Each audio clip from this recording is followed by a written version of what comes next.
Ya. Ya, kembali lagi di Good Morning Indonesia. Kali ini kita sudah ada di segmen dialog dan Zaki, kamu kalau puasa itu ya dijaga makanannya. Nggak puasa aja Nggak dijaga? Karena itulah ini sebenarnya sempurnanya 1 bulan ini bagi orang-orang seperti saya nggak jaga makanan, asupan gizinya, datanglah bulan puasa itu ya. Betul, tapi seberapa tahan kita untuk menahan? Apalagi nanti kalau pas buka kita makan apa aja. Iya. Ada dawet. Jangan-jangan malah karena puasa makanan lebih dahsyat lagi gitu. Apalagi kan berbuka dengan yang manis, banyak banget yang masuk, akhirnya malah meledak. Nah ini kita butuh tenaga ahli. Saya butuh tenaga ahli. Saya juga. Seorang dokter Chandra Ningrum.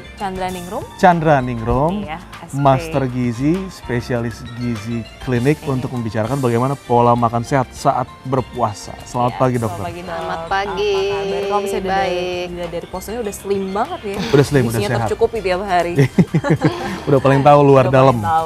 Nah dok, kalau misalnya kita berbicara masalah pola makan selama berpuasa, apa sih dok yang memang harus diperhatikan selama bulan puasa ini? Selama bulan puasa ini sebenarnya pola makannya sama seperti makan biasa, hanya perubahan jam makan sebenarnya. Kita bisa mengatur seperti makan biasa. Jadi pada dasarnya adalah cukup kalori dan cukup komposisi nutrisinya.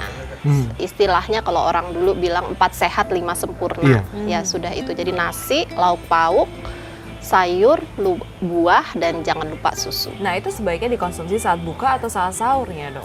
Dua-duanya. Sahur itu harusnya biasanya kan jangan berat-berat nanti ngantuk atau aktivitasnya jadi berat. Sebenarnya masalah waktu itu.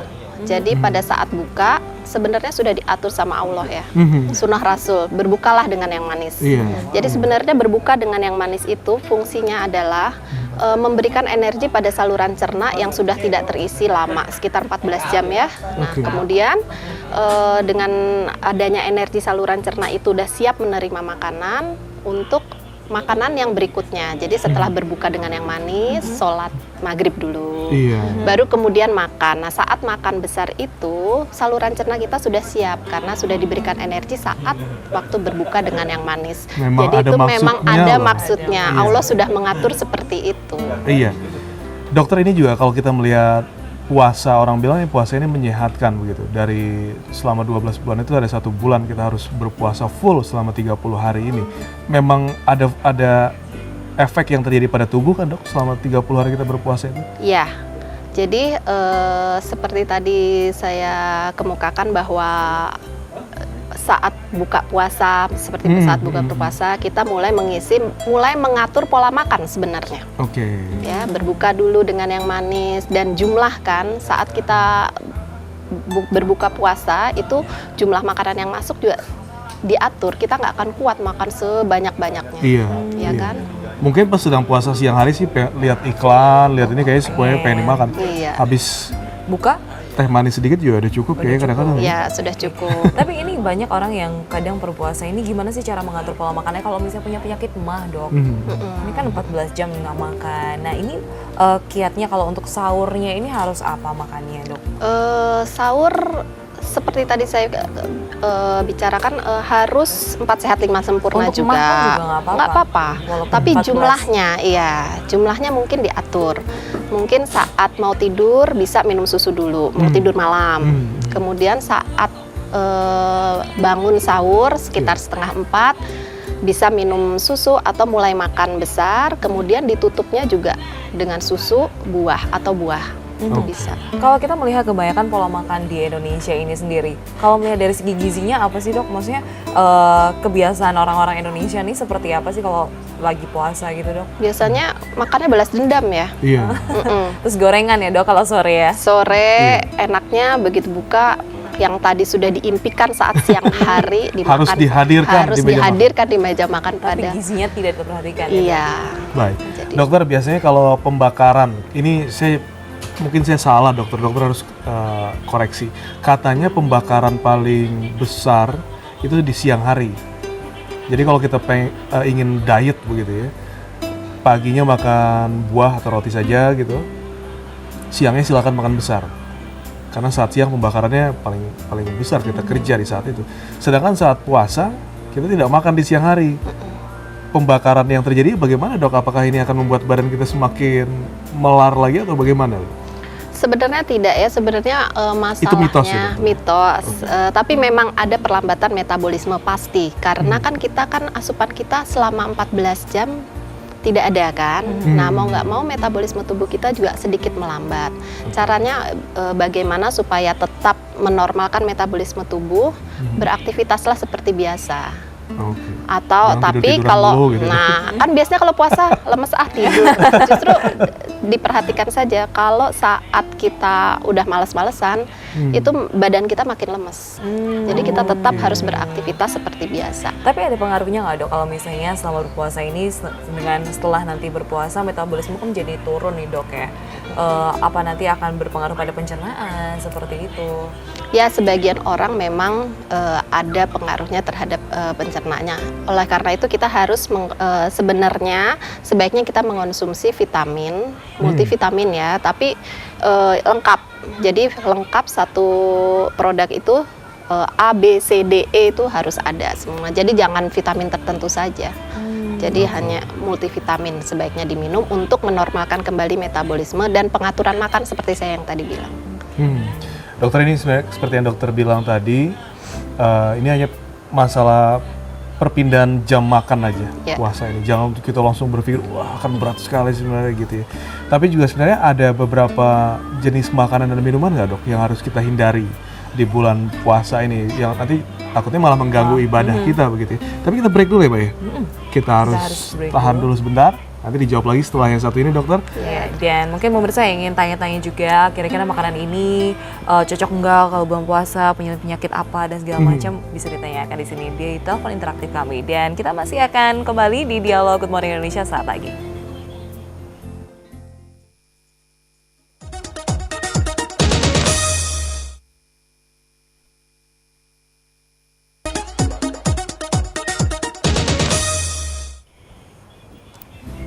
Baik, pemirsa, kembali lagi di Good Morning Indonesia bersama Dr. Chandra. Panggilan sayang kita Dr. Chandra ya. Kenapa kita sayang, pemirsa? Karena dokter tadi sudah memberikan banyak masukan buat kita bagaimana cara menjalani puasa dengan pola makan yang juga sehat gitu.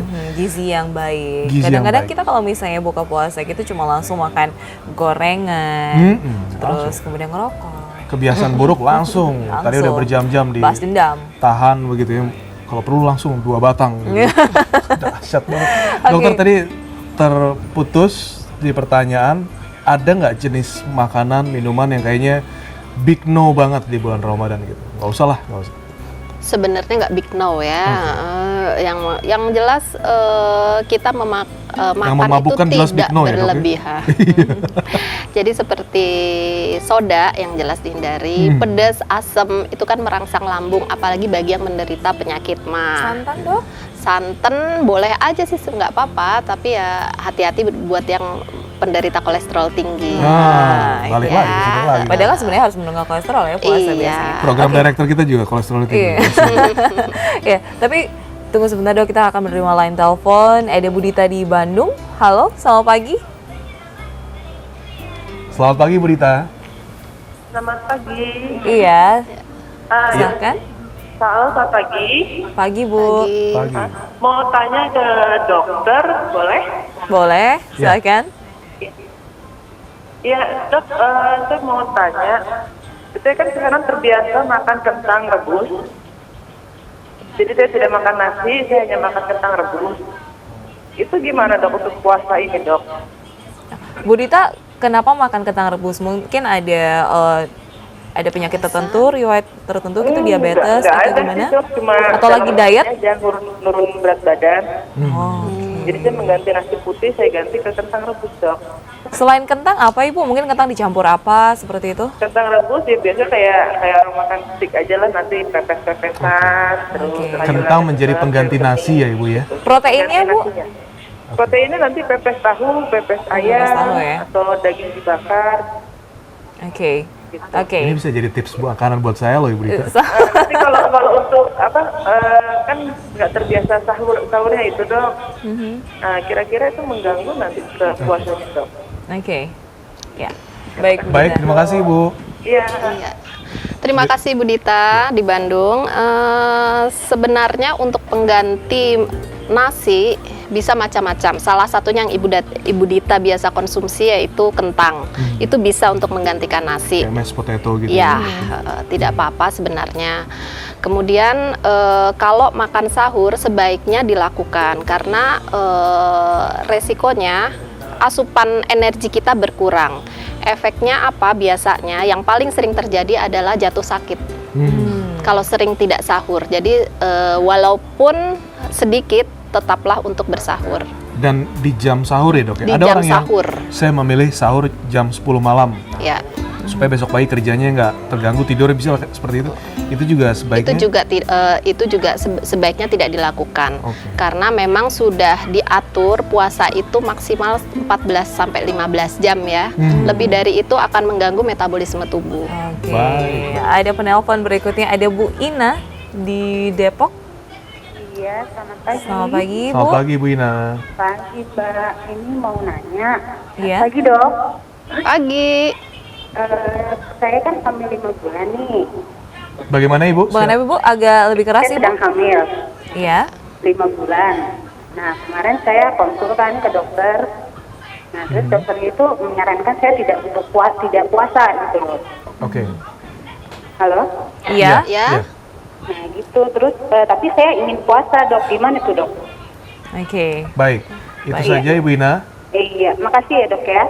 Makasih, Mbak. Ya. Terima kasih Ibu Ina. Jadi sebaiknya memang yang mengetahui benar kondisi fisik Ibu adalah dokter spesialis kandungan. Jika kondisi Ibu fit, berat badan Ibu dalam batas normal, jadi tidak terlalu kurus atau tidak terlalu gemuk, itu bisa dijalankan asal Ibu mengikuti pola makan yang baik, yang seperti saya bicarakan tadi sebelumnya. Tetapi jika dokter spesialis kandungannya mengatakan tidak berpuasa, lebih baik ibu mengikutinya karena yang benar-benar mengetahui kondisi fisik ibu adalah dokter spesialis kandungan. Jangan memaksakan ya. Jangan memaksakan, tetapi pada dasarnya jika kondisi fisik ibu bagus, berat badan ibu cukup baik dan perkembangan janin baik, sebenarnya tidak apa-apa asal mengikuti pola makan yang benar. Nah, kalau soal berpuasa ini, kalau untuk yang hamil itu mungkin ada yang harus diperhatikan lagi, Dok, makanannya? Mungkin ada tambahan kalori ya. Jadi untuk ibu-ibu yang hamil itu makannya mungkin gitu, agak ekstra lebih banyak. Mungkin sebenarnya kalau seperti yang biasa buka makan minum 1 gelas, setelah maghrib kita makan besar, kemudian setelah taraweh kita makan kecil. Nah mungkin setelah taraweh bisa ditambah makanannya 1 porsi lagi. Dengan catatan jangan dipaksakan. Dan satu lagi minum air putih yang banyak, karena yang paling sering terjadi 8 gelas. Ya 8 gelas lah, diusahakan 8 gelas. Baik. Dokter ini juga menyambung seperti kata Ibu Ina tadi ya, kan Ibu Ina sedang hamil begitu. Tapi kalau ibu-ibu yang menyusui bagaimana Dok di bulan puasa ini? Ibu-ibu menyusui juga tergantung, karena ada yang memang adaptasi terutama pada cairan ya, adaptasi cairannya bagus, jadi saat menyusui puasa dia produksi ASI-nya bagus, tetap bagus, oke, nggak apa-apa. Tapi kalau produksi ASI-nya mulai terlihat sedikit, lebih baik diberhentikan. Oke. Tahu adaptasi dengan cairan bagus ini Produksi ASI. dari produksi ASI. Iya. Banyak atau enggak? Banyak atau tidak. Oke. Terus kalau untuk ini yang hamil, kemudian kalau untuk yang diet, Dok, Sedang diet gimana? gitu ya. Dan diet gitu gimana, Dok? Yang sedang diet, Apakah pagi itu sahurnya nggak usah banyak-banyak agar nanti pembakaran kalorinya siang itu lebih ini, atau mungkin Sebenarnya- lebih menghindari pas saat buka makannya jangan terlalu banyak? biasanya saat buka ya, yang berbahaya itu untuk orang diet. Jadi sebenarnya kita atur Benar-benar lepas seperti itu. kendali. Jadi Benar-benar sahurnya lepas. banyak, bukanya nggak usah gitu, Dok? Sebenarnya sahur Buah aja, saat buka kan berbukalah dengan yang manis. Pilihlah makanan manis yang berserat tinggi seperti buah. Oke. Ya, seperti buah bisa dikonsumsi, entah itu jeruk atau apel, manis juga kan. Nah, untuk yang berdiet bisa dikonsumsi. Mungkin supaya nggak lepas kendali saat berbuka, lihat dulu foto Dokter Chandra. Jadi apa-apa yang dokter sampaikan teringat lagi sekarang. Kita masih akan bahas lagi ya, Iya. dokter mengenai pola makan saat berpuasa ini, tapi kita break dulu sebentar. Tetap bersama kami di Good Morning Indonesia.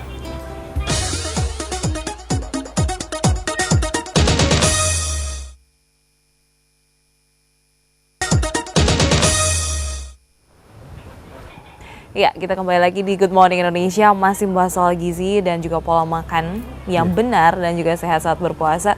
Kalau tadi kita sudah membicarakan bagaimana tips agar yang diet juga berhasil, yang mungkin ada sedang hamil atau juga menyusui. Nah, kira-kira dok, kalau misalnya untuk vitamin, multivitamin seperti itu, kita mengkonsumsinya saat buka atau malamnya sebelum tidur ataukah saat sahur dok? Lebih baik setelah makan besar ya, saat buka. Saat buka, karena di situ hormon-hormon pembentukan juga bekerja lebih baik di Saat malam buka, hari jadi sebelum ya. makan. Setelah makan besar. setelah makan besar. Ya, setelah makan besar konsumsilah vitamin, tapi multivitamin ya. Oke. Nah ini juga yang jadi masalah, Zak. Kadang kan kita kalau misalnya buka, habis itu minum teh sebentar soal maghrib, habis itu kita nggak langsung makan dok. Kadang-kadang tarawih dulu atau apa, terus makannya habis tarawih atau malam kayak gitu. Itu gimana dok? Nggak apa-apa atau sebaiknya Sebaiknya agak sih langsung agak lebih makan? awal. Jadi setelah sholat maghrib lah sebaiknya untuk makan besar. Karena memang ada anjuran dari Rasul juga kan, Iya. disegerakan berbuka. Ya. Disegerakan berbuka, kemudian berbukalah dengan yang manis. Iya. Sholat maghrib baru makan besar. Benar semua yang diajarin. Iya, Baik. itu sudah diatur. Baik, dokter, ini banyak orang berpikir kalau puasa itu nanti takutnya sakit gitu. Tapi sebenarnya butuh juga lah pendapat dari seorang dokter yang mengatakan bahwa justru puasa itu menyehatkan gitu. Karena secara kliniknya, secara medisnya begitu. Bagaimana dok? Ya itu seperti saya bicarakan tadi, bahwa sebenarnya yang menyehatkan dari puasa itu adalah kita belajar mengatur asupan makanan. Kalau untuk orang diet, belajar menahan hawa nafsu. Jadi benar semua kan itu, belajar menahan hawa nafsu. Diharapkan setelah berpuasa itu kita bisa mengatur pola makan dengan lebih baik. Oke. Nah ini juga dok, apakah selama berpuasa kita boleh berolahraga dok? Atau malah justru dianjurkan dok? Boleh berolahraga, tapi mungkin jenisnya jangan yang terlalu berat ya. Memang mungkin low medium impact cukup lah, benturan ringan sampai sedang cukup. Latihan boxingnya dikurangin dulu Maya. Iya, karena itu akan memicu itu ya, pengeluaran cairan juga jadi lebih tinggi ya, memicu lapar juga. Jadi sebaiknya sampai medium impact aja masih bisa ditoleransi. Oke, tetap harus olahraga juga jangan ditinggalkan begitu Iya. ya. Berarti mungkin dokter masih ada tips-tips lainnya untuk kita persiapan bagi yang akan puasa esok hari gitu dok? Oh ya, kalau untuk sayuran gitu di pagi hari juga nggak terlalu berat ya dok ya? Tidak, malahan bagus karena dia seratnya tinggi. Dengan begitu bisa menahan lapar lebih lama. Contoh makanan yang mungkin kalau sahur itu kadang-kadang menjadi dilema gitu dok, karena terlalu pagi banget, mau makan agak berat, nasi Belum itu juga selera banget selera gitu. banget gitu. Sebaiknya makanan seperti apa sih dok contohnya? Contohnya nasi, kemudian dengan lauknya dan sayur. Kalau bisa lauknya nggak digoreng karena itu akan menimbulkan mual juga ya. Karena ada perlambatan pengosongan lambung kalau makanan berlemak. Telur mata sapi gitu nggak boleh ya dok ya?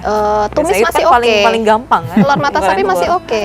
Tapi bangsanya ayam goreng yang digoreng lebih baik dimasak dengan cara lain lah. Ditumis boleh nggak apa-apa. Jadi kan minyaknya lebih sedikit. Kalau mie terlalu berat ya dok? Mie ada yang instan? tidak tahan juga. Biasanya mie. kan paling gampang juga Tapi kalau dia sahur. penyerapannya lebih cepat. Cepat lapar jadinya. Oh cepet nanti. lapar. Iya. Oke. Jadi kemudian sayuran, sayuran dipilih sayuran hijau yang seratnya lumayan tinggi. Jadi saya rasa untuk ditumis lebih enak ya daripada yang berkuah kalau pada saat sahur. Oke. Baik, dokter, ini kalau kita combine, kita rapel gitu dari awal segmen tadi sampai sekarang gitu, kalau 1 sampai 5 apa saja yang kita persiapkan dok? Katanya orang-orang yang persiapannya bagus akan menjadi pemenang, makanya menuju kemenangan itu kan. Kita siapkan diri apa saja dok? Tips dari dokter Chandra. Yang jelas untuk berpuasa, siapkan diri Anda untuk tetap makan dengan cukup kalori. Jadi istilahnya 4 sehat 5 sempurna itu tetap harus Itu yang paling penting, dilakukan. pertama ya, Dok, ya? Ya, kemudian beraktivitas fisik seperti biasa, tidak perlu dikurangi ya, kecuali kalau olahraga berat itu lebih baik dikurangi ya. Kemudian yang ketiga adalah tetaplah sahur pada jam waktunya. Di saat sahur Di itu saat ya? sahur Jangan, itu. Jadi jangan nanti Jangan lebih takut dulu. nggak Ya. bangun gitu. Apalagi sahurnya jam atau 6 pagi tidak ya, Dok? sahur. Sahur jam 7, jam 8 itu jangan. Oke, iya. Mungkin itu aja. Itu yang paling utama ya, Dok? Kemudian mungkin untuk tahan lapar ya makanlah makan berserat ya. Oke. Tapi Seperti kalau untuk sayur. buah-buahan ada yang harus dihindari nggak, Dok? Mungkin yang merangsang lambung ya. Seperti ada beberapa yang tidak kuat seperti pisang juga itu juga. Habis berbuka makan durian gitu gimana, Dok? Nah, Boleh udah kalau siap-siap kuat. kayaknya. Oh, boleh kalau itu kuat. juga merangsang lambung kan. Oke. Jadi lebih baik dihindari, atau kalau mau makan durian ya habis makan besar ya mungkin, jadi lambung sudah terisi baru makan durian, nggak usah banyak, jadi jangan makan berlebihan lah istilah. Oke. Baik, itu Jangan dia. berlebihan. Intinya itu Jangan berlebihan. terkontrol dan dikendalikan. Baik, dokter, terima kasih untuk tipsnya hari ini. Sama-sama. Nanti juga bagi pemirsa yang ingin konsultasi langsung ke Dokter Chandra, boleh ketemu di mana kira-kira ya, Dok ya? Bisa di Rumah Sakit Sumber Waras, Oke. kemudian bisa di Klinik The Slimmers di Jatiwaringin Pondok Gede. Atau Oke. untuk lebih lanjutnya lagi Yang mungkin lebih gampangnya. di www.meetdokter.com juga nanti Boleh ya. bisa Sama nanya konsultasi alamat, online. bisa Bisa. konsultasi, bisa segala Silahkan. macam.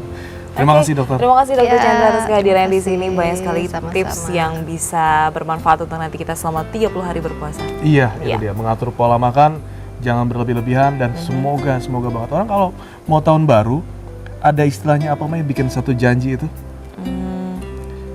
Menjelang tahun baru dia bikin janji tahun depan akan begini. Oh, iya, iya. Nah, kadang-kadang kalau pas puasa kita juga janji semoga ntar kebiasaan-kebiasaan buruk yang sebelum Oke. puasa itu bisa hilang. Itu juga harapan kita semua. Iya, dan kita juga mengucapkan selamat berpuasa Ya. untuk semua pemirsa Good Morning Indonesia. Besok pagi, malam hari ini kita udah mulai melaksanakan sholat tarawih ya. Betul Yang sekali. melaksanakan ya, dan kita menghormati semuanya yang berpuasa. Ya, kalau misalnya ada yang makan di sampingnya agak-agak menyingkir dikit biar nggak ganggu. Iya, Maya tuh, jangan ya Maya.